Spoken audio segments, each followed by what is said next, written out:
Estamos nos estúdios com o Joseval, a Vera Magalhães, o nosso professor Marco Antônio Villa, a Denise Campos de Toledo. A Jovem Pan começa hoje uma série de entrevistas com os pré-candidatos à presidência da República. 1 hora de entrevista, sempre entre as 9 e 10 horas da manhã, com a transmissão por imagens que você já conhece.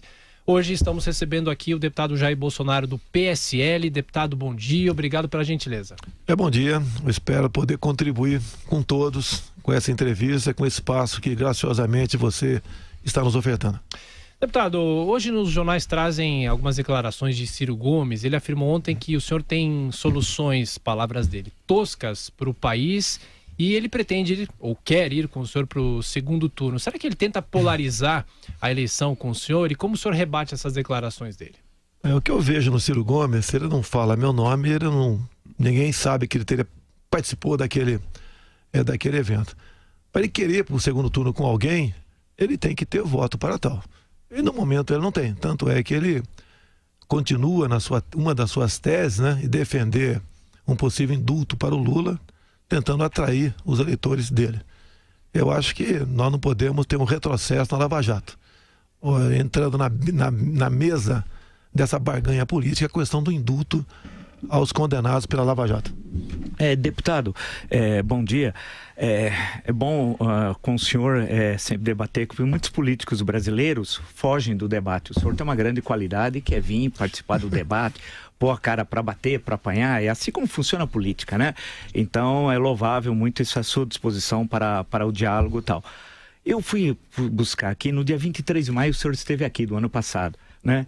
A primeira pergunta que eu fiz para o senhor foi sobre economia. E na minha leitura, o senhor não respondeu.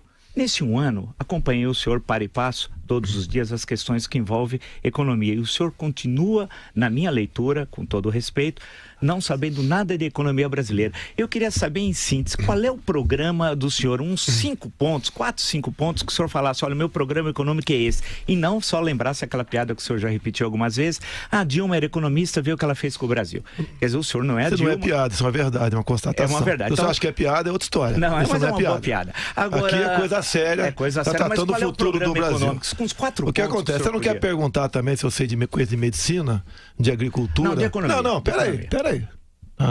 Quem vai administrar um país vai ser um presidente e seus ministros. Sim.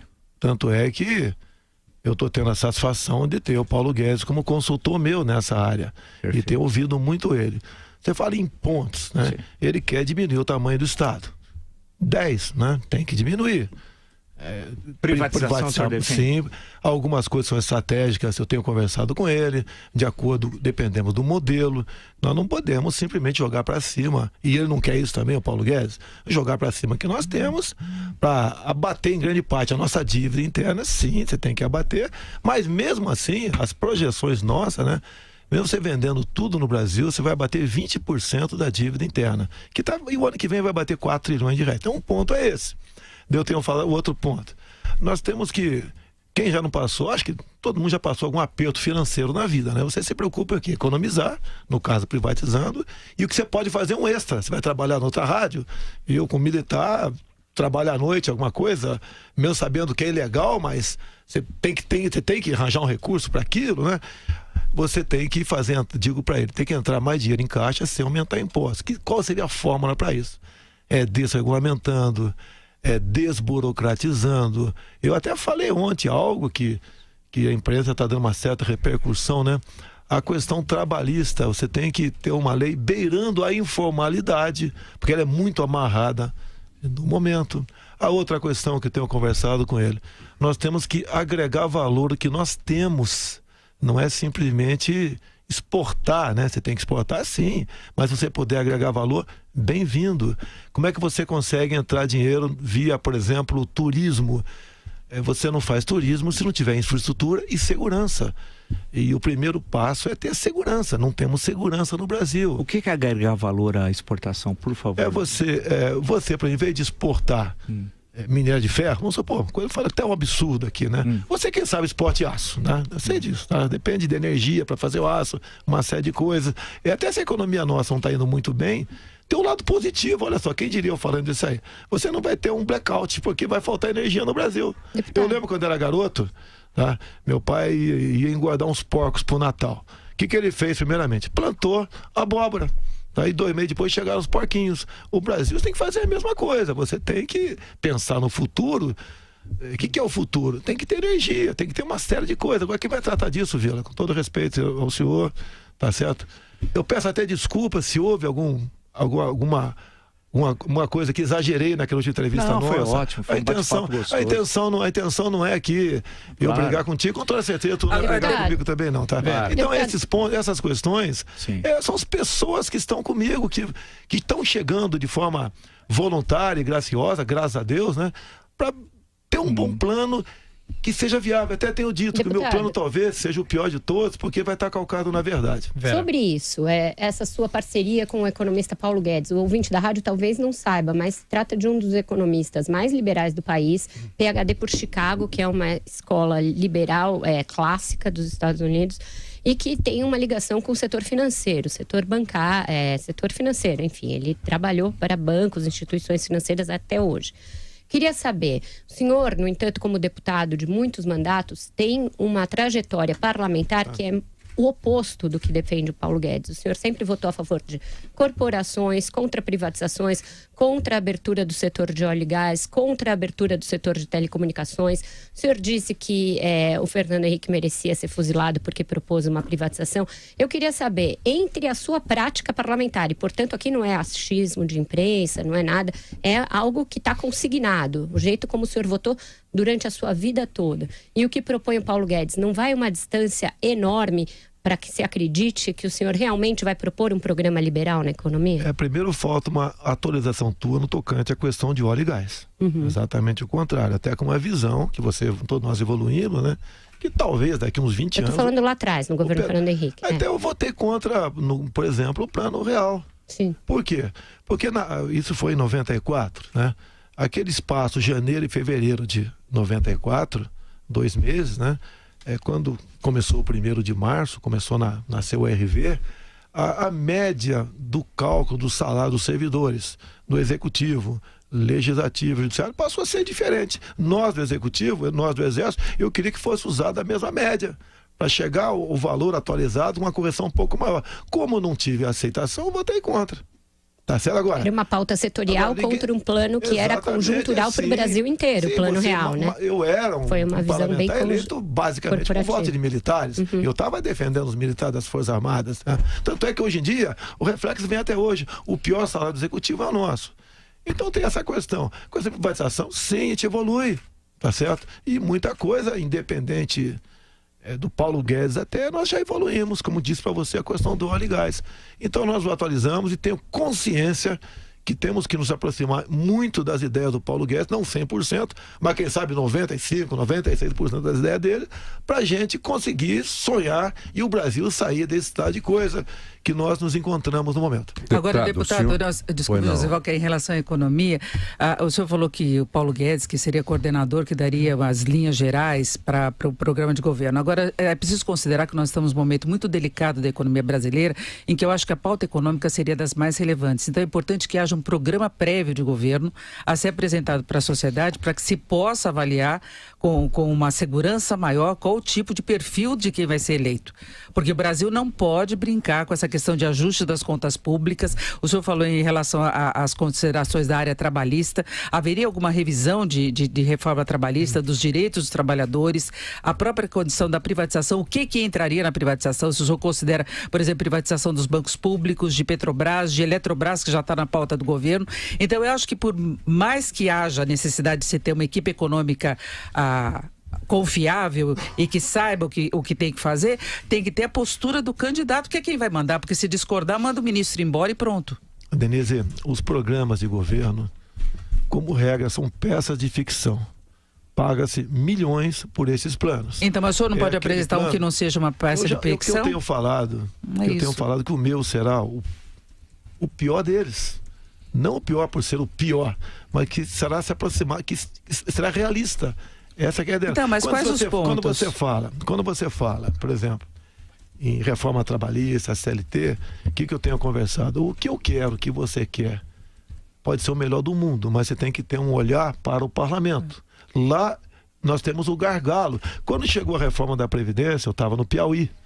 Eu falei, não vou votar isso. Falei, não vou votar essa reforma que está aí.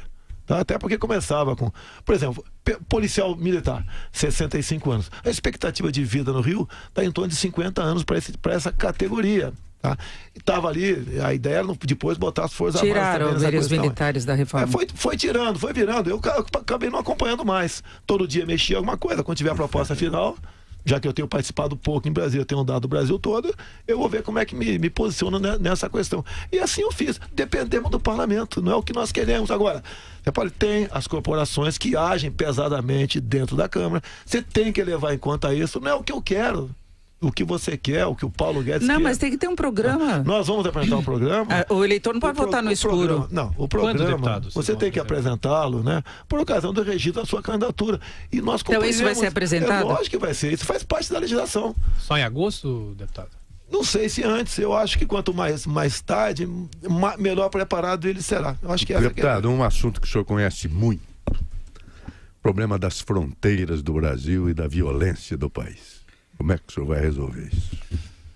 Olha só, nós temos que identificar de onde vem o problema. Tá ali o paciente na mesa, né? Qual é o tumor para a gente não é jogar água fria em cima como estão fazendo nessa intervenção federal lá no nosso estado do Rio de Janeiro. O que eu vejo de errado? Uma equivocada política de direitos humanos. Nós temos de direitos humanos? Equivocada a política. Ninguém é contra direitos humanos. Equivocada a política. Onde o viés é em cima tratar o errado como uma vítima da sociedade.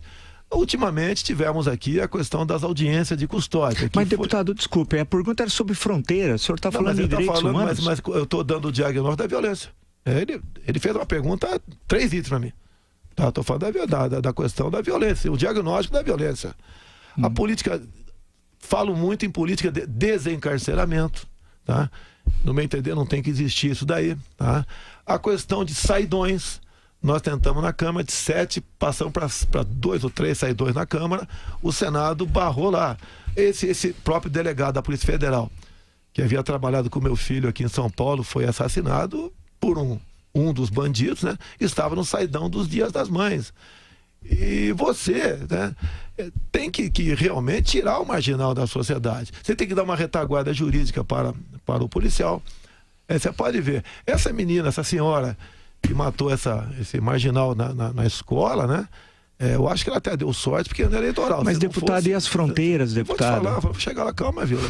Mas o senhor está falando de um outro problema. Ele perguntou sobre as fronteiras. Quando você fizer, eu te respondo. Não, mas acho que o ouvinte... Quer que eu pare aqui? Não, por favor. Eu quero saber das fronteiras. Eu estou respondendo a ele, até mais velho do que nós. Vamos respeitar. Sim, mas o senhor não falou das fronteiras. Eu vou falar da fronteira. Ok. Nós temos um projeto Cisfron do Exército, vou te falar lá. Legal, seria bom. Ok?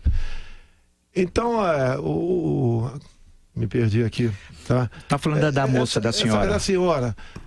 A exemplo do que aconteceu, que está acontecendo ainda com o cunhado Ana Hickman, que tudo indica que vai enfrentar o tribunal de júri, essa senhora tem que ser condecorada e não processada. Temos que mexer na legislação. Ela deu 3 tiros. Pelo Código Penal, mais de 2 é excesso. Ela pode ser condenada por excesso. Bem, então tem que dar uma retaguarda jurídica. Deputado, inclusive... aí é minha área, o Código Penal não define quantidade de tiros para definir o excesso, viu, deputado? Eu posso até estar equivocado, tudo bem, mas o que eu tenho de prática, é excesso.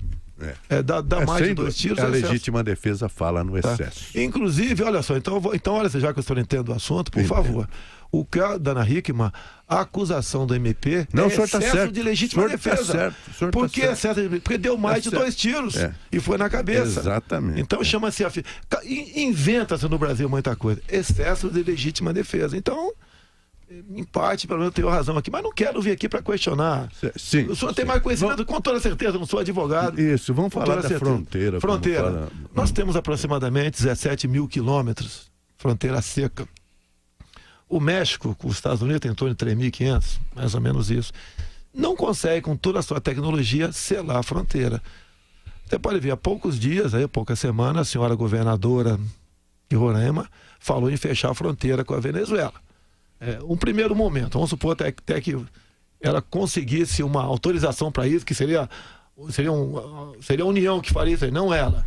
A fronteira seca ali vazaria, continuaria entrando gente aqui no Brasil, não daria certo. A fronteira, o problema é nosso: armas, munições, drogas, e um espaço enorme como esse daí. Quando a senhora Dilma Rousseff esteve em Quito em dezembro de 2014, uma das medidas que ela tomou junto à Unasul foi simplesmente, né, permitir o livre tráfego aéreo na região. Tudo é dificultado para você combater isso. Tem uma portaria de 2010 do Ministério da Justiça que não se aplica, se aplica às forças nacionais. Proibido, entre outras coisas, se um veículo furar uma barreira, atirar, tá? Proíbe você abordar alguém suspeito com a arma apontada para ele. Então, uma série de proibições. Proíbe tiro de advertência. Eu sei que é uma portaria apenas, mas o policial, o agente de segurança, o integrante das Forças Armadas em operações na fronteira, cada vez mais está inibido para cumprir a sua missão. Qualquer medida que ele tome tocante contrária a isso, ele sofre retaliações, tá? Agora, é quase impossível. O sistema de fronteira nosso, informatizado, etc., vai diminuir, no meu entender. Sim. Com toda certeza vai diminuir a entrada de ilícitos no Brasil. Deputado, rapidamente, ontem o senhor, de acordo com o jornal O Estado de São Paulo, o senhor teria dito numa palestra na Associação Comercial do Rio de Janeiro, uma palestra paga, disse que foi um sucesso e tal, o senhor teria defendido a ação contra as invasões do MST e do MTST, que nós aqui sempre criticamos muito, inclusive a ação desses dois movimentos, mas o senhor sugeriu uma forma de combatê-los usando lança-chamas. Como é que é isso? Como é que vai ser isso? Por favor, explica para nós. A própria Associação Comercial já disponibilizou a palestra. Sim. Não existe isso. O senhor não disse pegaram lança-chama numa ponta lá, quando fala em educação, que eu gosto de usar figura de linguagem, né? E questão de MST. E outra coisa, Vila. A questão do lança-chamas teria sido o senhor dizer que vai tirar os simpatizantes do Paulo Freire de dentro do MEC usando lança-chamas. Foi no Ministério da Educação. Aí tudo bem. Tá, e como é que é usar o lança-chamas? O senhor vai chegar lá e... Mas é uma força de expressão, não posso usar figura de linguagem, força de expressão. Mas é duro, hein? Primeira coisa, Vila. Palestra paga. Tá? Foi um almoço. Sim. Que eu não tive participação de nada, não ganhei um centavo por isso aí. Claro. Tá? Inclusive, ninguém foi obrigado a comparecer, não. Quem quis comparecer, e quem quis comparecer não pagar almoço, eu não sei como é que se entendeu lá. Eu não ganhei nada tocante a isso. Mas como é o lança-chamas no MEC, então? Como é que é essa? Por favor, só para o senhor nos explicar. O senhor usou só como papel aceita tudo. Você sabe disso, então, né? O senhor não disse... Papel aceita tudo. Sim, claro. Vou chegar lá. Vamos falar do MST. Ok. Para mim, não há diferença em invadir uma fazenda ou um apartamento. Na propriedade privada é sagrada. Ok. Concordamos. Tá, concordamos. Então, estamos começando. Quem sabe sai daqui um clima bem bacana. Não, mas é sempre agradável. A questão de lança-chama, você pode ver. O PT ficou 13 anos no governo. Se você vê as provas do PISA, né? O que acontece? A qualidade da educação nossa caiu. E eles dobraram recursos. Ok? E basicamente a filosofia que impera lá é a do Paulo Freire. É isso que eu falei. Temos que tirar essa influência do Paulo Freire Educação e falei lança-chamas. Qual é o problema? Qual o problema? Lança-chamas é uma arma de guerra. Deputado, é uma arma de guerra. Não, a expressão de deputado, o senhor é um candidato à presidência. Qualquer expressão que o senhor usar daqui por diante é uma expressão de um candidato à presidência. A não ser que o senhor diga que está falando entre aspas, etc. Deputado, mas não, de verdade. Vou complementar aqui. Quantas vezes eu vou falar que vão passar o trator em cima? Você quer passar o trator em cima de alguém? No Congresso, a coisa que mais se fala, vamos tratorar. Mas como é que vai ser o lança-chamas? Explica, só para... A lança-chamas, metaforicamente, como é que vai ser concretamente? Ou uma ministra, sim, tá ok? Que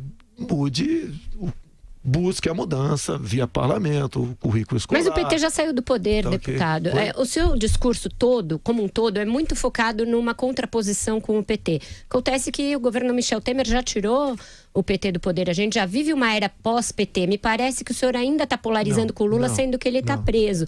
O que o senhor tem para propor? Muita coisa. Muitas instituições estão aparelhadas.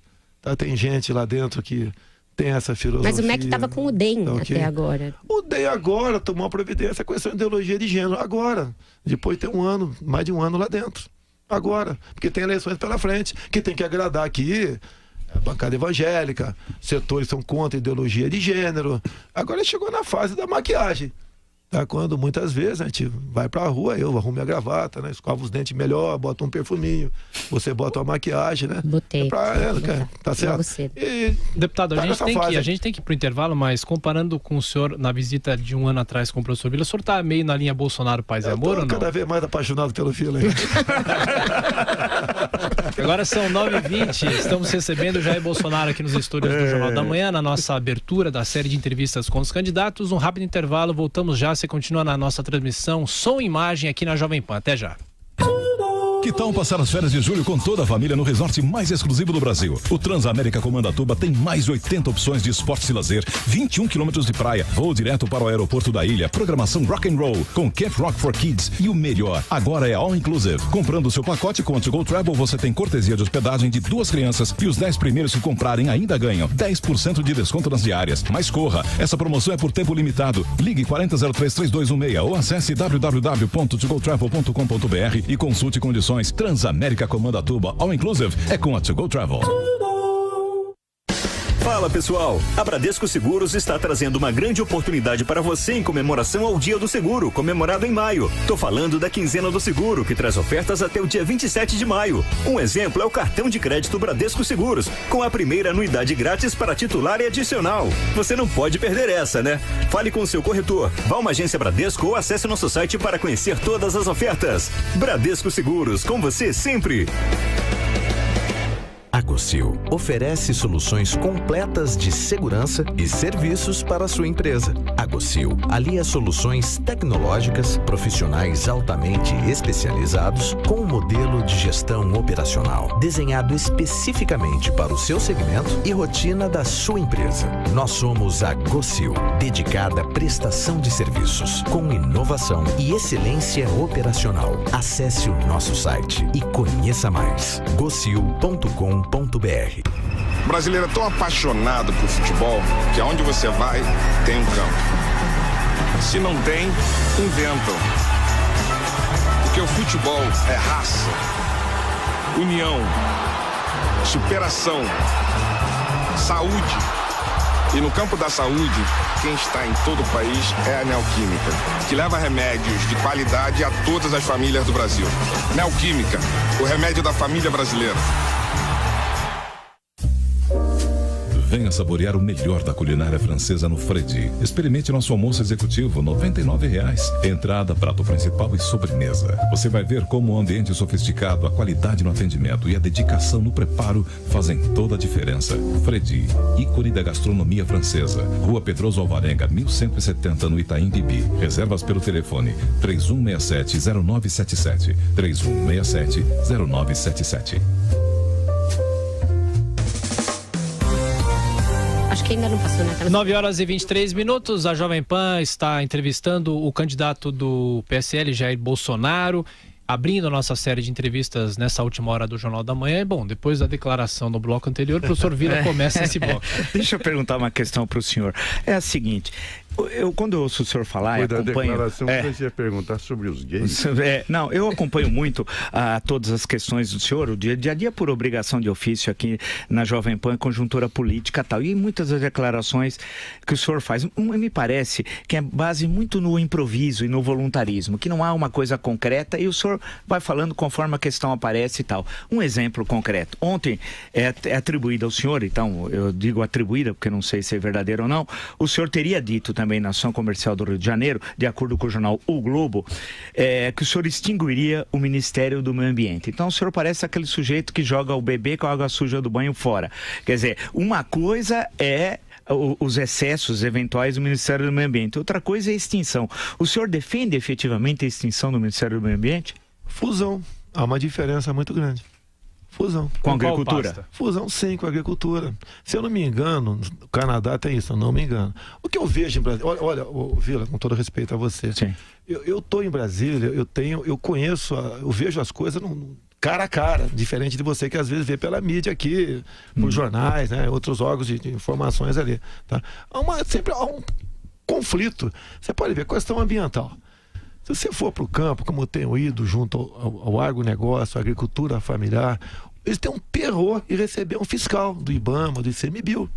Eles vão lá e a multagem corre solta. Okay? Tem um pavor no tocante a isso daí. Agora, você tem que botar, não é deixar de fiscalizar.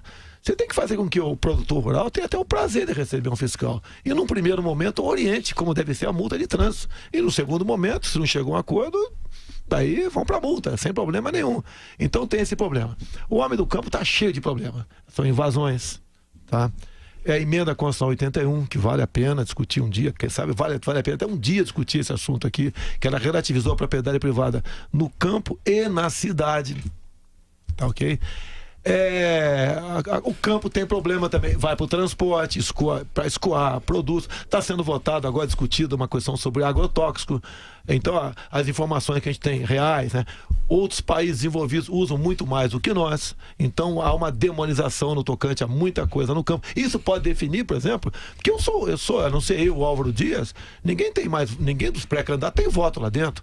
Então eles não levam pancada no tocante, daí eu levo o tempo todo, tem que decidir muita coisa. Se bem que estou faltando muita quinta-feira em Brasília. O senhor está faltando e recebendo salário sem trabalhar, deputado? Todo mundo. Não, quando você falta as sessões... Mas está sendo descontado todas as faltas do senhor ou o senhor recebe por um trabalho que não faz? A falta nossa é pela votação. Se não tem sessão quinta-feira e você está nos Estados Unidos, você vai receber seu salário. Há quanto tempo o senhor não vai lá? Espera aí. O prezado Marco Antônio Vila, vamos com calma aí, pô. Sim. Vamos calma aí. Eu tenho meus furos, tá? E você, se tivesse... Então o senhor reconhece que está recebendo sem trabalhar? Não, estou reconhecendo. Eu poderia trazer meus contra-cheques aqui, estão sendo descontados religiosamente. Então todas as faltas estão sendo descontadas? Não, eu não entro com... Inclusive, você pode ver, antes nessa pré-campanha minha, eu era também, de vez em quando tinha faltas, né? E eu comecei a ver, mas como é que tem tanta falta essa? Porque eu não justificava. Outros que justificavam não tinham falta. E a Folha de São Paulo, no final do ano, fazia um release ali, eu era um dos mais faltosos. Lá do Rio de Janeiro, por exemplo. Mas é que eu não justificava, porque eu não tenho cara de pau de justificar a falta para receber salário. Voltando a questões que envolvem aí os principais desafios da presidência da República, e sem dúvida uma das principais delas é a reforma da Previdência. O senhor tem dito que vai fazer uma reforma, mas que ela é diferente da do Michel Temer. Eu queria saber se o senhor vai mexer nos privilégios do setor público, que é um setor ao qual o senhor é muito ligado, e se o senhor vai incluir os militares, as filhas de militares e tudo mais na sua proposta de reforma da Previdência. Começar do final, filha de militar, desde 2000 foi colocado um ponto final nisso. Se bem que em 60, Vila, nós tínhamos o nosso pecúlio lá. Nós cuidávamos da nossa previdência, no caso a pensão militar. E uma vez nós cuidando, daria para quem bem entendesse. Bem, o governo na época resolveu pegar essa grana e honrar o pagamento das nossas pensões. Então a pensão da filha do militar, sim, isso foi corrigido em 2000. E o senhor vai incluir os militares na setor... Não acabou, é só quando todas morrerem e os que tiverem na ativa aqui para ter filhos, vai ter acabado. Quem já está recebendo, você não tem como tirar. Não, mas a forma como os que vão tendo filhas ainda tem os que têm esse direito, isso continua. Você pode corrigir isso daí. Então, isso é um absurdo. Sem problema nenhum. A gente sabe, inclusive, mas houve uma revisão de fraudes, por exemplo, que elas recebiam no caso de não casar. Houve uma revisão e a justiça acabou derrubando isso daí. O senhor não acha que esse é um erro? Porque a gente sabe das que não casam formalmente para conseguir receber. E os militares têm uma despesa, um peso enorme. E se eles vão ser incluídos no regime geral? Então, o Ministério da Marinha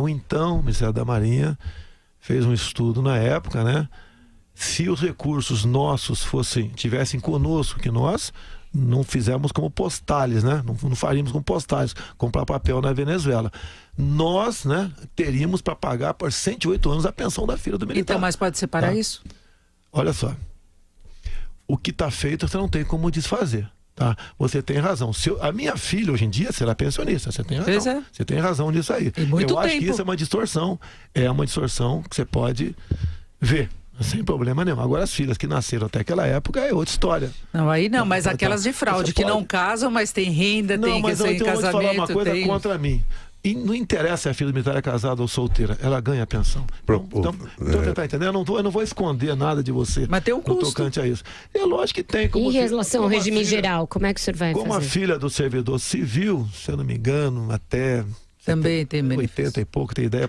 Também era solteira. Aí havia fraude. No nosso meio, não. A casada tem direito à pensão também. A última reforma, inclusive, ela deu uma certa restringida pelo número de pensões. Você poderia acumular mais de uma. Agora, se não me engano... E por que a reforma atual não foi aprovada? Mas em relação aos servidores em geral, deputado? Tem o lobby, tem um filtro chamado Câmara e Senado, tá ok? É como disse para você, começa botando policial militar com 65 anos, não dá certo isso aí. Eu acho que o fuzil tem que ser uma arma e não uma bengala. Então, o que eu tenho falado? O que eu tenho falado da reforma da Previdência? Você tem que começar por partes, tá? Vamos começar com a pública. Vamos acabar com a fábrica de Marajá. Onde é que tem fábrica de Marajá? Eu vou falar que eu conheço, Câmara Municipal do Rio de Janeiro, que eu fui vereador lá. Você tá ganhando 10 mil por mês e tem um cargo com comissão de 10 mil. 8 anos depois você incorpora 10. Mais 8 anos você incorpora mais 10. Vamos, pelo momento, acabar com as incorporações. Até porque o nosso querido prefeito Eduardo Paes, quando deixou a prefeitura, ele estendeu esse direito de acumular aos servidores do Executivo. Não são todos, não sei o percentual, 1, 2, 3% que ganha, que pode ter cargo em comissão, talvez 5%. Mas é uma fábrica de marajás, de gente que vai ter um super salário. Para ficar nesse tema, o que o senhor acha do salário mínimo brasileiro? É pouco para quem recebe, muito para quem paga. É isso mesmo? Quando o salário mínimo nós decidimos em Brasília, os parlamentares, era comum, Vila, você ter romaria de prefeito pedindo, pelo amor de Deus, não acolha aquela emenda que está aumentando R$1, porque meu município ali já está no teto. É comum. Então o salário mínimo é tal negócio. Se você quiser aumentar o salário mínimo, isso não vai fazer parte da... Você tem que aumentar o salário mínimo de acordo com a inflação. Agora você não pode deixar o aposentado para trás também. Cada vez mais você afunilando, daqui a pouco está todo mundo ganhando um salário mínimo. Essas coisas são complexas. Tá ok? E como resolver isso aí? Pelo amor de Deus, me ajude a resolver isso aí. Claro, então, eu não, o senhor que vai ser presidente que vai ter de resolver. Eu só e a sua equipe, caso seja eleito. Porque o senhor fez uma breve referência ao Rio. Vamos pegar o Rio de Janeiro e a intervenção lá no Rio. O senhor teria dito, então sempre não teria dito, porque o senhor esclarece se disse ou não disse, lá no Rio de Janeiro ontem, que a sua intervenção seria, caso o senhor fosse presidente, teria sido diferente, não seria como o governo fez. Seria uma intervenção, não sei se de mais de curta duração, tal. Não. Falei que faltou planejamento. Você pegar o vídeo, né, não é você vai resolver em 3 semanas como isso, saiu. Apareceu. Então o senhor não você disse vê um vídeo que não é esse daí. Sim. Se eu tivesse me equivocado, eu me desculparia aqui agora. Perfeito, não me equivoquei. pedindo para o senhor esclarecer. Vila, olha só. O comandante militar do Leste ficou sabendo na quinta-feira de carnaval ali, depois da quarta-feira de cinza, do problema do caso. Ele estava de férias, inclusive. A equipe do Temer, que foi o Temer, foi o Moreira Franco e foi o Raul Jungmann. Decidiram na terça, quarta-feira de carnaval ali, não foram pular carnaval, né? Resolveram simplesmente jogar para a plateia. Não houve qualquer planejamento no tocante a isso. Nenhum, zero planejamento. O senhor é contra ou a favor? Mas o senhor votou a favor, né? Eu sou contra a intervenção feita sem planejamento. Mas o senhor votou a favor no Congresso? Votei favorável, sim. Até porque você está botando vidas em risco, não só do outro lado, como do lado de cá também. Quer ver uma coisa, Vila? Sim. Você deve ter algum amigo que prestou serviço militar obrigatório, com toda certeza. Todo mundo tem aqui. Eu fui dispensado por excesso de contingente na minha época, em 73. Hoje em dia, quase todos que servem são voluntários. Você pode imaginar um garoto de 20 anos de idade, vibrando, torce aí pro Corinthians, pro Flamengo, tem sua namorada, tá? Vai pra praia, ele tá agora, ou de madrugada, nessa intervenção lá no Rio de Janeiro. E de repente ele recebe uma salevada de tiros. Reage. Vamos supor que haja um ricochete e ter essa arma dele, matar o inocente. Okay. Vamos lá. Você acha justo pegar esse garoto, submeter a uma auditoria militar, vai ser condenado de 12 a 30 anos de cadeia? Quem é o responsável por isso, Vila? Tá certo? Então você não pode... O senhor não poderia ter apresentado uma emenda nesse sentido, deputado, quando a proposta chegou na votação? Eu perco tempo com coisa que você não vai... Mas é uma questão propositiva. Se o senhor acha que isso é um problema conceitual... Eu tenho projeto de lei em Brasília falando do excludente de licitude para o militar em operação. Se eleito, o senhor mantém a intervenção? O senhor manteria a intervenção ou faria com o novo planejamento? Porque falou que eu não essa que está aí, não. Eu jogaria a responsabilidade também, repartiria a responsabilidade com o parlamento. O senhor faria uma nova intervenção, então, no Rio? Você pode fazer tem estados no Brasil que, proporcionalmente falando, são mais violentos que o Rio de Janeiro. O senhor faria em outros estados a intervenção? Você não tem efetivo para isso tudo. Olha só, o policial, com o excludente de licitude em operação, ele dá conta do recado. O policial, ele tem muito mais medo do capa preta do que do bandido. Então não deu para entender, deputado. O senhor vai levantar essa e decretar uma outra, e aí só no Rio e não em outros estados? Vai expandir para outros estados? Atender, mas tem que dar uma retaguarda para o pessoal trabalhar. Não pode, após a operação, o policial ia responder para um tribunal, uma auditoria militar. Agora, isso não pode acontecer. Deputado, o senhor falou da dificuldade de aprovação de uma emenda, que o senhor pudesse tratar desse assunto, que é uma área que o senhor entende mais. Como presidente, se for eleito, como é que o senhor vai vencer as dificuldades que se tem de articulação no país, com o excesso de partidos que nós temos, com a velha história do toma lá da cá? O senhor, como parlamentar, deve saber exatamente como funciona o tipo de negociação no miúdo, no varejo que se tem de fazer, troca de cargos, como virar toda essa situação? Olha só, na Nova República, o Dirceu está na segunda cadeia. Tá?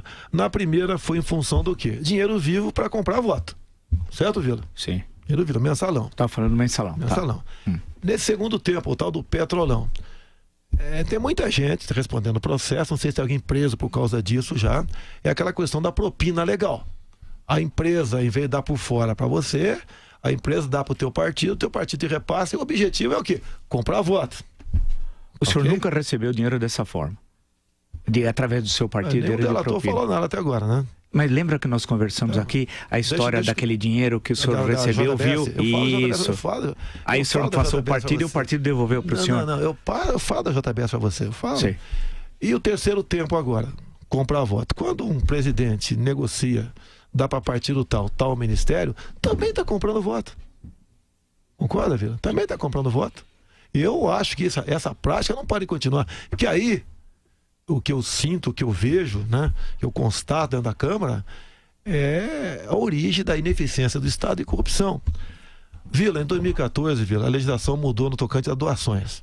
Você não podia, o empresário não podia doar, você tinha que doar para o partido. E o partido, ao repassar para o candidato, ele diria de onde estava vindo aquele dinheiro. Então, quando chegou na minha conta do partido R$200 mil, eu fui ver quem era o doador originário, JBS Friboi. Naquele tempo não existia a figura da propina legal. Estava legal aquele recurso, Vila. Mas o que eu fiz? Sabendo dos empréstimos da JBS, junto ao BNDES, e que era para comprar apoio parlamentar, eu simplesmente fiz um cheque nominal, devolvi o dinheiro para a origem. Eu não fui para a JBS. Que era o partido. Era o partido. E pedi do partido o fundo partidário, que é outra receita. É isso que aconteceu. Nada mais. Mas então, se tem 3 formas de propina legal, a seu ver, qual vai ser a sua forma de negociação com o Congresso, tendo em vista que o senhor é de um partido muito pequeno, incapaz de sozinho aprovar qualquer tipo de medida? Nunca nenhum presidente teve um partido majoritário lá, né? Acho que chegou a 70, 80, o PT é por aí. Mas já houve alianças, né? Do seu partido sem nenhuma em função disso, né? Ministério, o meu ex-partido PP, era o senhor Paulo Roberto Costa que negociava isso lá. Você vê o Roberto e o CEF. Então, mas como driblar isso tudo? Bem, vamos lá. Tem um grupo de aproximadamente 50 deputados que tem crescido, que tem gente boa dentro do parlamento. Não é todo mundo farinha do mesmo saco, como diz, que querem realmente fazer algo para o Brasil. E esse grupo tem que ter uns 50. Sei que está pequeno, pequeno. Está crescendo. Nós queremos conversar com os parlamentares de forma individual. Tirar daquele jugo do líder partidário. Tá? Você pode ver, quando eu estive em Roraima, como é que nós atenderemos Roraima? Como é que você pode atender a bancada ruralista, em parte os anseios da bancada evangélica, bancada da segurança? Então isso estamos botando no papel, conversando com esses parlamentares. Mas o senhor acha que dá para ser presidente da República negociando caso a caso no varejo desse jeito? Eu falei bancadas, estado, região, tá? Outros interesses. Porque se você for fazer a mesma coisa, prezada Vera, eu vou estar conversando com o Sérgio Moro em Curitiba, então, não vai demorar. Então o senhor acha que os partidos não servem para nada no Brasil? Não. Da forma como eles fazem política, lamentavelmente, grande parte não. Tem os comandantes de partido. É muito melhor você ser, hoje em dia, presidente de partido, com esse interesse, do que ser parlamentar. Ou se você não mudar essa forma de fazer política, vai continuar a ineficiência do Estado, que reflete na educação, saúde, etc, etc, etc, e nem corrupção. Deputado. Nós temos que buscar outra maneira, Vera. Sim. Essa que está aí não dá mais. E esses deputados, 50 aproximadamente, têm consciência disso. O senhor já tem o seu vice? Janana Pascoal, Magno Malta? Não, olha só, eu tenho o namorado Magno Malta, ok? O que eu vejo do Magno Malta? Para mim, eu fecharia com ele hoje. O partido, pelo que parece, fecharia também. E deixo claro aqui, a imprensa está noticiando que eu tive a semana passada com o Valdemar da Costa Neto. Não estive. Se estivesse, falaria sem problema nenhum. Mas ele foi condenado no mensalão, é um corrupto muito conhecido. Ele devia estar preso, prisão perpétua, porque ele é um bandido, né? O meu acordo será com o Magno Malta. E não com o Valdemar da Costa Neto. Mas isso não existe, deputado. Valdemar da Costa Neto manda no PR, ele é dono do PR. Na cadeia ele fazia aliança, o senhor lembra? Então qual partido eu vou procurar? Eu vou partir desse princípio teu. Não, mas então o senhor diga, eu vou conversar com ele porque ele é o presidente do PR, não fingir que ele não existe. Não estou fingindo. Ele existe. Eu já conversei com ele no passado, sim. Já conversei com o Roberto Jeff no passado. Já conversei com o Genuíno no passado. Já conversei lá no passado. Até com o Lula, o senhor não foi lá conversar com o Lula já troquei uma um dedo de plano com ele, numa entrega de espada na Academia Resende. Poxa, você tá ali. Já sentei meu lado do Maluf na Câmara várias vezes. Foi do partido dele. Fui do partido dele. Mas eu não, olha só, o Youssef mesmo disse que do meu PP, né, apenas 3 deputados não pegaram dinheiro na Petrobras, não era eu. Outro ele falou que era o Maluf. Sim. Outro ele disse que era a Ana Amélia. Tá certo? Agora, você tá ali dentro, eu não tenho como deputado, dizer que... Perfeito. Deixa eu só perguntar uma questão. Já que o senhor é candidato a presidente do Brasil, algo tão importante, nós falamos naquela vez, naquele encontro quando o senhor esteve aqui, sobre algumas questões de política externa, tanto no campo econômico como no campo político. Como que vai ser a política externa do senhor, do Brasil, e a questão dos acordos econômicos? Qual é o papel do Mercosul, da União Europeia, da globalização? Como é que o Brasil vai se inserir nessa nova ordem econômica internacional? E no campo político, por exemplo, qual é a nossa posição em países que desrespeitam os direitos humanos, como a Venezuela? O senhor anteriormente fez uma questão sobre direitos humanos, que é uma linguagem mais vulgar, feita por noticiário policial, que não entende a importância dos direitos humanos, que não é direito para bandido, é direito para cidadão de bem. Agora, como é que vai ser a política externa num eventual governo do senhor? O que a gente estava discutindo é a questão policial. Então, eu respondi no tocante. Não, perfeito. Na política externa, como é que vai ser a... Você está entendendo? Não, mas vamos ficar tranquilamente. Como é que vai ser? Claro, tranquilamente, como é que vai ser? Você fala educação do primeiro grau, ensino fundamental. Você ia com lança-chama, Deus do céu. Eu vou fugir do médico. Tem para vender lança-chama no mercado, Vila? Não, ainda bem, né? O senhor é a favor da liberação? Só faltava você a favor da liberação do lança-chama. Não brinca, não. Mas voltar à questão, deputado, seriamente, a questão da política externa. Você fala em coisa séria e tenta debochar. Não, a questão da política externa, falando sério. Você pode ver. Um exemplo concreto da política externa nossa. Sim. A senhora Dilma Rousseff, intervalo, tá, deputado? A senhora Dilma Rousseff não recebeu as credenciais do embaixador de Israel. É uma política feita pelo viés ideológico. Sim. Isso tem que deixar de existir.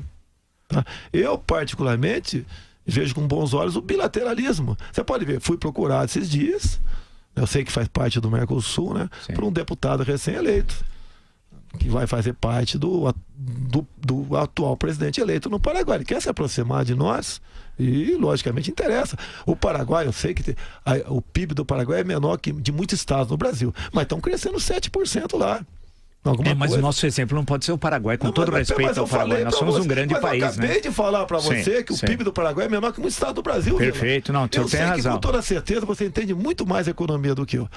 Só que eu sou uma pessoa muito mais humilde. Não, perfeito, mas não tanto assim. Mas a política externa, qual é a relação com os Estados Unidos e com a Europa? Deputado, Vila, desculpe, em homenagem à sua humildade. Vamos fazer um intervalo comercial. Inverno, junte já seus pontos.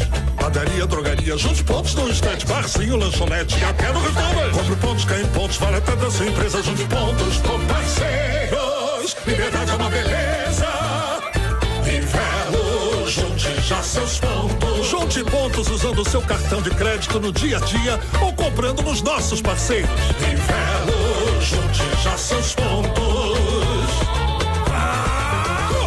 Já falei, chama a Pancron. A Pancron resolve. Pancron Indústria Gráfica, bom dia. Oi, é verdade que vocês são feras em artes gráficas e que sempre conquistam os melhores prêmios na impressão de material promocional, livros e revistas? É verdade. Ufa, ainda bem. O meu chefe mandou chamar vocês. Já estamos indo. Pancron Indústria Gráfica. Toda vez que você quiser qualidade, prazo e preço, não tem jeito. Chama Pancron. São Paulo 3340-6901. A Pancron resolve. Ela é espetacular. Ela é a titular. De quem estou falando? Da cerveja proibida. A cerveja número 10. Proibida é a cerveja que você convoca para ver seu futebol em casa ou no bar com os amigos. Proibida é espetacular. É a titular. É a cerveja número 10. Mas olhe fair play. Beba com moderação. Jovem Pan discute economia, a economia brasileira em perspectiva. Em ano de eleições, economistas, empresários e consultores debatem as estratégias de política econômica que devem ser adotadas para garantir o crescimento sustentável de longo prazo. Com a presença de Guilherme Afife, presidente do Sebrae, Henrique Meirelles, ex-ministro da Fazenda e pré-candidato, Zeina Latif, economista-chefe da XP Investimentos. Dia 28 de maio, a partir das 8 horas, no Tivoli Mofarrege. Oferecimento XP Investimentos. Assessoria de verdade, sem custo. Abra sua conta. A Jovem Pan é som e imagem. Assista ao Jornal da Manhã em seu computador ou celular, pelo YouTube, Facebook e nas nossas plataformas. Agora são 9h44. Quer repetir, Joseval? 9h44. Ô, deputado, a Vera tem uma questão aqui, professor, mas eu já queria colocar a seguinte questão. O senhor, não sei se o senhor acredita em pesquisas, mas o senhor tem uma rejeição de cerca de 50%. Num segundo turno, isso é danoso, não é? Eu acho que todo mundo está próximo disso, né? Você pode ver, quem vota no PT, a princípio... Ou mais, né? Quem é o antagonista dele? Sou eu, joga pra cá. Agora, no segundo turno, no meu entender, hoje, diria, eu não acredito muito em pesquisa não, tá? Minha pesquisa é quando desço em aeroporto, quando encontro o povo na rua, converso com um taxista.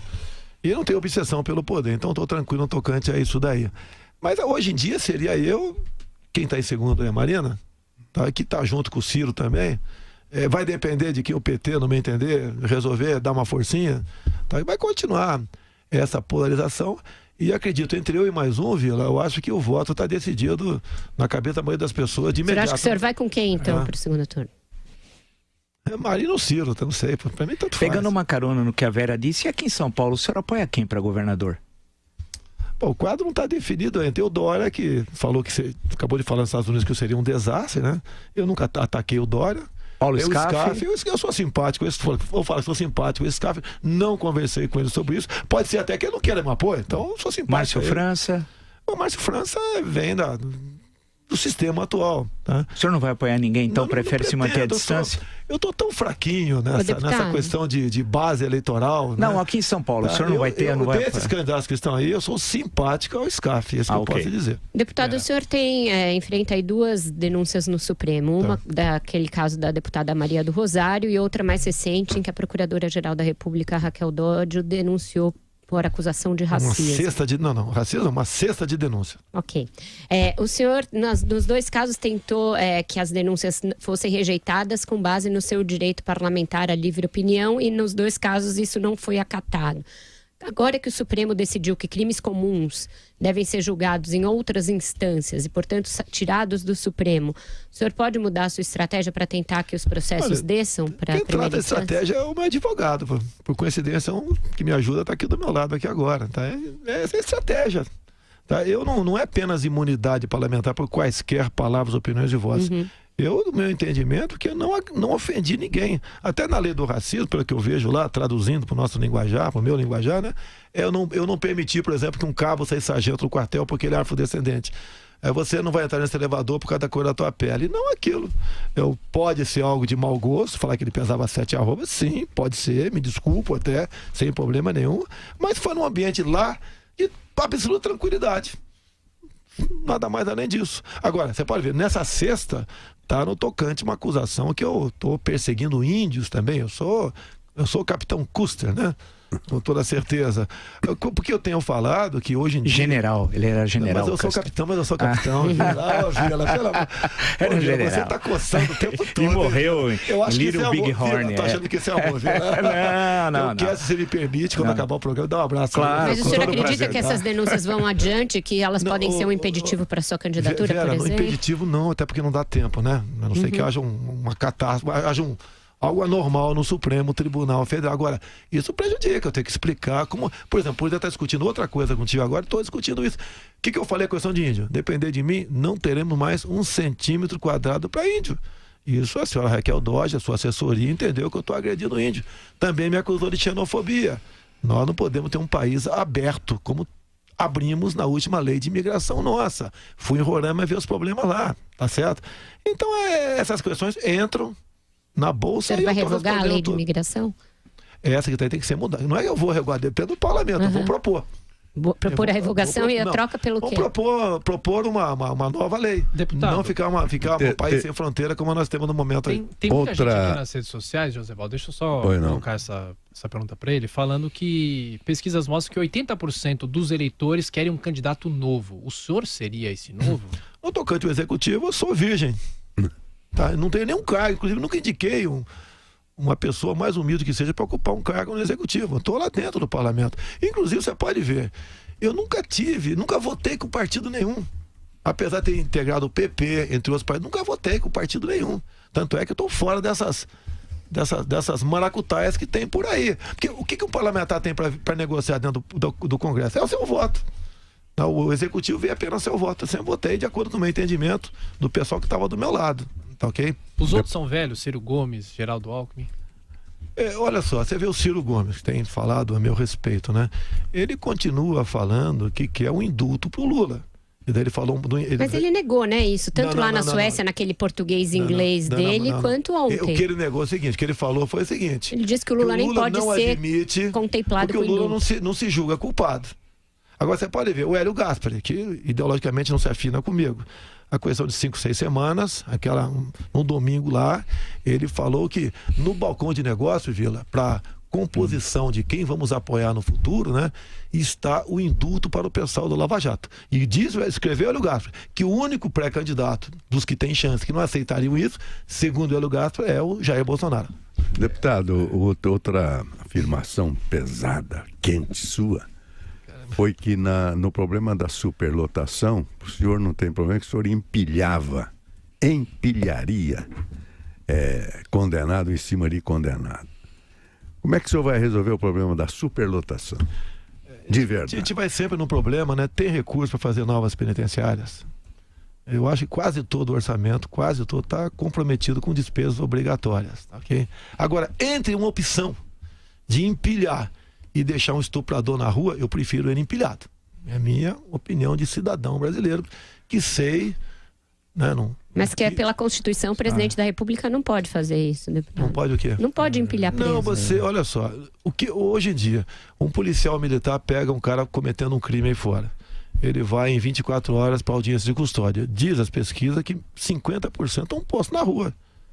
Isso, você pode ver, os saidões mesmo, a maneira, sei que é um alívio temporário, mas tem que deixar de existir. Mas aí, deputado, o que eu presumo que a Vera esteja querendo dizer é o seguinte, os estados é que têm a responsabilidade pela segurança pública, pelos seus presídios e tal. Evidentemente que o governo federal tem alguns presídios federais e tal. E seria uma mudança na legislação, não dependeria, portanto, do presidente da República, mas sim do Congresso Nacional, que teria de alterar a legislação que os estados aplicam. Então, o que me dá a entender muitas vezes, quando o senhor fala, me desculpe dizer para ser muito sincero, é que é um desconhecimento sobre as atribuições do Executivo Federal. A impressão que dá que o senhor fala assim com indignação justa, correta, e mostra às pessoas que o apoio com sinceridade. O senhor tem hoje, lidera as pesquisas eleitorais, falei isso aqui várias vezes, as pessoas identificam no senhor uma possibilidade de mudança, mas o que chama a atenção, eu estou sendo muito sincero, é que o senhor parece um cidadão comum e não um candidato a presidente da República de uma das maiores economias do mundo, né? Então, atribuições que muitas vezes são dos estados, o senhor acha que é do Executivo Federal.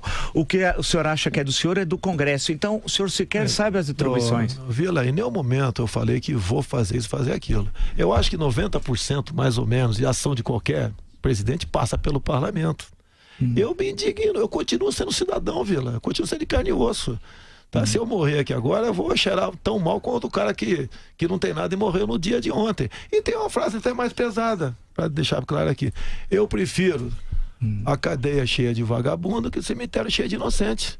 Eu tenho usado essa isso veio. Mas é uma frase de efeito, o senhor percebe sem concreticidade, deputado. Sem autenticidade, ninguém pode. Concreticidade. Não é concreto. O senhor teria. Isso daí é uma frase de efeito que a gente pode dizer num programa, mas não como presidente da República. Vila, eu não vou sofrer uma metamorfose aqui. Algumas coisas eu tenho corrigido.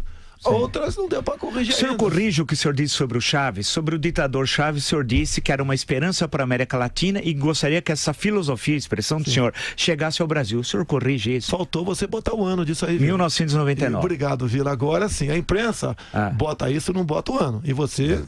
momentaneamente com lápis. O senhor perguntou, não. O senhor perguntou, já disse, já bate pronto. Você com lápis sem maldade, você esqueceu o número. Sem nenhuma maldade. Na época, o Chaves, elogiava os Estados Unidos, criticava Fidel Castro, a Venezuela tinha seus problemas, né? E passou a ser uma esperança, como o Lula foi uma esperança para nós aqui. Foi para o senhor em 2002? Não. Olha, entre ele e o Serra, eu ficava meio na... O senhor votou no Lula? Pra cima. Sim. O senhor votou do Lula em 2002, tá. Em 2006, o senhor poderia revelar, por favor? Se não quiser, não tem problema. Não. Nenhum momento mais o PT. Sim. Eu confesso que, apesar de uma certa experiência minha, eu acreditei. Eu conversava com o Genuíno, tá? Eles fizeram lá a CPI do fim do mundo. Eu assinei a CPI do fim do mundo. Eles tinham uma proposta maravilhosa. Tinham. Tá, e eu acreditei na lei, que eles iam respeitar a lei da anistia, não respeitam, querem o tempo todo mexer nela. Mas CPI do Fim do Mundo foi uma outra coisa, deputado, desculpe corrigi-lo, foi aquela CPI que apelidada de Fim do Mundo pelo Franklin Martins, né? E foi a CPI dos bingos, isso foi a posteriori. Aqui, posso ter me equivocado, mas todas as CPIs naquele tempo, quase todas as CPIs propostas que era pelo PT, quem tá no governo dificilmente propõe CPI, né? Eu assinei e era a favor. Pode ser que tenha me equivocado, sim, tá ok? Sim, acontece. Tá, mas juntos, até o pessoal disse que eu votava com o PT. Eu digo o contrário, o PT que votava comigo. Deputado, o senhor tem feito campanha muito baseado nas redes sociais e é um sucesso inconteste nesse campo. O senhor tem seguidores que são orgânicos, que são reais, não são robôs. Isso responde em grande parte pelo apoio que o senhor tem obtido. Quando a campanha começar oficialmente, no entanto, vai começar o horário eleitoral de rádio e TV, que acredita-se que ainda vai ter um peso no Brasil. E os outros partidos com alianças maiores que a sua, mais tempo de TV, tendem a suplantá-lo nesse campo. Qual vai ser a sua estratégia para manter essa exposição que o senhor tem hoje, quando a campanha efetivamente começar? E se as redes vão ser suficientes para manter isso? Sozinho, nós temos metade do tempo do Enéas. Meu nome não vai dar falar Bolsonaro, ok? Mas o que acontece? Grande. Olha só, Vera, eu não tenho obsessão pelo poder. Você já imaginou, Vera? Olha pra mim, Vera. Eu tô olhando. Você imaginou você sentar na cadeira presidencial, Vera? Não, nunca tive essa Mas pelo amor de Deus, deputado. você não tem que soltar fogo. Você tem que pedir, meu Deus, o que eu fiz pra estar aqui? Se candidatou, fez promessas, mas o senhor quer. Mas o senhor quer. Sim. O senhor fez bastante coisa para estar lá, se estiver. O senhor está na campanha. Meu prezado Joséval, é uma brincadeira, né? Eu costumo dizer que quem já passou dos 60 já está com o prazo de validade vencido, já está no lucro. É uma brincadeira que eu faço. E eu pretendo deixar uma história para o Brasil, se essa for a vontade da população brasileira. O senhor tem medo de ser presidente da República? Receio? Quem não tem receio, pelo amor de Deus, Vila? Tenho receio, sim. O senhor acha que não vai cumprir as promessas eleitorais? Porque vai ter promessas. O senhor tem medo de sofrer um processo de impeachment por ter essa dificuldade de maioria no parlamento, como o Collor e a Dilma? Soldado que for à guerra, ter medo de levar tiro, um covarde. Não, por uma questão específica, não estou falando em termos gerais. Porque o senhor não teria uma maioria no parlamento como a Dilma e o Collor, os dois presidentes que sofreram impeachment tinham essa mesma circunstância. Tenho certeza de uma coisa, não sofreria um impeachment por corrupção. Pode ter certeza disso, ok? E por ambição, talvez venha a ser, se isso fosse. Porque eu estou lendo aqui na internet, eu gostaria que o senhor respondesse, que está na internet aqui, que é a sua passagem pelo Exército. O senhor teve problemas, respondeu a processo. Tem aqui uma afirmação de que o senhor é dono de excessiva ambição. Em realidade. Não, mas tem mais. Tem mais. Tem o seu comandante, como é que é? O Carlos Alfredo Pellegrino, isso aí. Falou que o senhor fala com falta de lógica, racionalidade e equilíbrio na apresentação de seus argumentos. E dono de uma... Qual a data disso aí? Não está na internet, 1983, deve ser 83. Mas é passado, o senhor estava na ativa. Por que ele escreveu? Para terminar, deputado, estamos chegando ao final. Por que ele escreveu isso daí? O meu pai garimpou por muito tempo. Meu pai garimpou por muito tempo. Primeiro que eu não fui expulso do Exército, eu continuo capitão da reserva, remunerado do Exército, ok? Proporcional. E eu compareci a um garimpo ao comando desse coronel em férias. Peguei mais 5 militares, vão para um garimpo na cidade de Saúde, na Bahia, Nova Serra Pelada. Eu já garimpei na minha vida no Vado Ribeira. Eu sempre tinha um jogo de peneira, pedras e bateia, ouro, e fui para lá. E quando voltei, se faz um conceito reservado, e esse foi um conceito reservado, porque eu fui num garimpo, o comandante falou que eu tenho excessiva ambição por recursos, por dinheiro. Inclusive, quando eu respondi outro processo na frente, perguntaram para mim, tá? Se eu achei ouro no garimpo. Eu falei, se eu tivesse achado ouro, eu não estaria aqui. É muito simples o negócio. Coisa da vida. Ser garimpeiro, inclusive, dá um programa aqui, né? O garimpeiro tem que ser tratado como cidadão no Brasil também. Deputado Jair Bolsonaro, vamos agradecer a sua presença. O senhor não gostou muito das perguntas, mas como eu vi uma grande publicidade a seu respeito, eu vou usar aqui. É melhor Jair se acostumar. Então, o senhor é um homem público, é melhor Jair se acostumando. Obrigado. E antes das considerações do senhor, só amanhã eu queria lembrar, teremos nesse mesmo espaço, das 9 às 10, o candidato do PSOL, Guilherme Boulos. Muito obrigado, deputado, pela sua presença. A Jovem Pan, como o senhor acaba de ver, continuará no seu trabalho de prestação de serviço e com a oportunidade de apresentar os nossos candidatos a presidente da República à sociedade brasileira. Peço a Deus que nos ilumine a todos para que possamos todos, né, tomar uma boa decisão em outubro e escolher o melhor para o nosso Brasil.